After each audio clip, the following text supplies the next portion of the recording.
La troisième étape de la création d'un point de vente collectif est le dimensionnement économique du projet. Ça consiste à étudier la faisabilité commerciale, une étude de marché, à définir les produits et les volumes nécessaires. Que faut-il fournir pour atteindre le potentiel commercial du lieu où on souhaite vendre?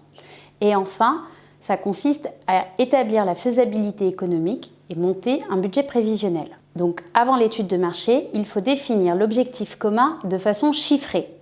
Le groupe doit définir l'activité économique qu'il souhaite faire, quel est le panier moyen qu'il souhaite réaliser, quelle est la fréquentation du magasin qu'il veut avoir, combien de clients par jour d'ouverture, cela va générer combien de chiffres d'affaires par jour d'ouverture, et donc du coup combien de chiffres d'affaires par année, et se donner un objectif de tant d'euros de chiffre d'affaires en vitesse de croisière. Le groupe doit également déterminer le magasin idéal. Il veut un parking avec tant de places pour pouvoir accueillir tant de personnes dans le magasin.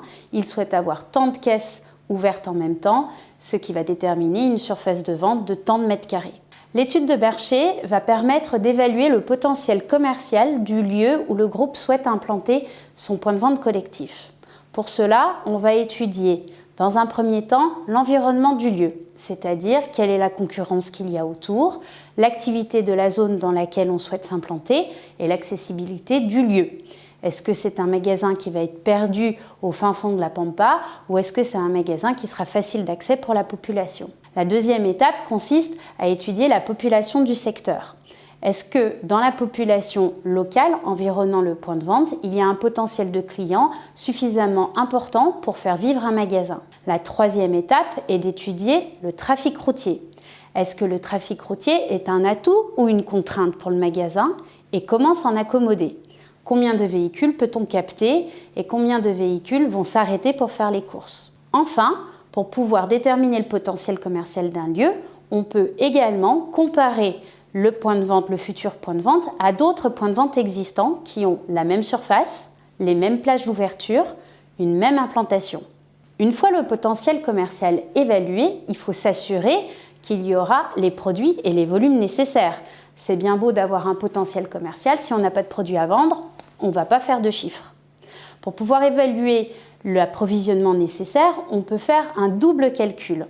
On part du potentiel commercial du point de vente et on évalue les quantités de produits qui doivent être faites pour pouvoir les vendre.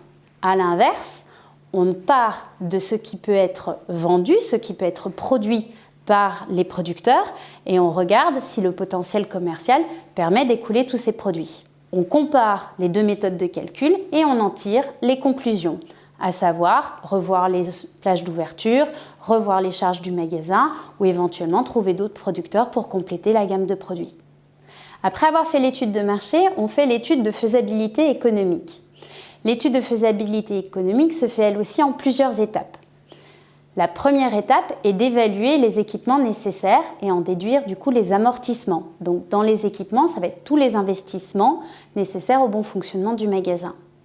La deuxième étape va être de définir le plan de financement. Comment est-ce qu'on va financer ces différents investissements à réaliser? La troisième étape est d'évaluer les charges de fonctionnement. L'électricité, le loyer, les charges salariales, l'entretien du matériel, etc., etc. Tout ce qui est nécessaire pour faire fonctionner le magasin au quotidien. La quatrième étape est d'évaluer les charges financières, les emprunts, les apports en capital, etc.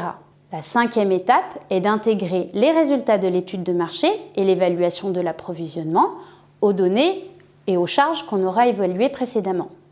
La sixième étape, et la dernière, est de déterminer le seuil de rentabilité. Faisons maintenant un zoom sur le plan de financement. Pour définir le plan de financement, il faut déjà définir l'aménagement du magasin, pour pouvoir ensuite chiffrer les besoins en équipement. Où est-ce qu'on met les chambres froides? Quelle dimension de chambre froide? Qu'est-ce qu'on a besoin en banque froide service arrière, banque froide libre service, meubles, caisses, etc. Ensuite, il faut trouver les financements de l'équipement, monter un prêt à moyen terme auprès des banques, calculer les amortissements de ces équipements et calculer les intérêts de l'emprunt. Faisons maintenant un autre zoom sur les charges financières. Pour financer le projet, il faut les apports des producteurs, donc constituer le capital social. En moyenne, le capital social est de 13 000 € pour un point de vente collectif. L'apport est équivalent pour chaque associé et cet apport permet essentiellement de créer la trésorerie de départ. Ensuite, on a les prêts bancaires. Les équipements sont financés avec des prêts en général qui sont des prêts à moyen terme, 5 à 7 ans. N'hésitez pas à mettre les banques en concurrence. Et les prêts bancaires constituent les charges financières dans le budget prévisionnel. Et enfin, les subventions, si vous pouvez en obtenir, c'est la cerise sur le gâteau. Faisons un dernier zoom sur le seuil de rentabilité. Qu'est-ce qui fera que les producteurs vont pouvoir gagner leur vie avec le magasin de producteurs ? C'est la vente de leurs produits.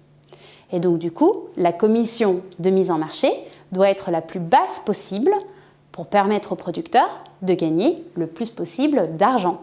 Le but n'est pas que le magasin fasse du bénéfice. Le but est que le revenu agricole des producteurs soit le plus élevé possible. Comment faire baisser la commission de mise en marché ? En vendant toujours plus. Effectivement, si on augmente les recettes en maintenant les charges, on va pouvoir baisser la commission de mise en marché. Et en maîtrisant toutes les charges, surtout les plus petites, car c'est souvent dans les détails que se cache le diable.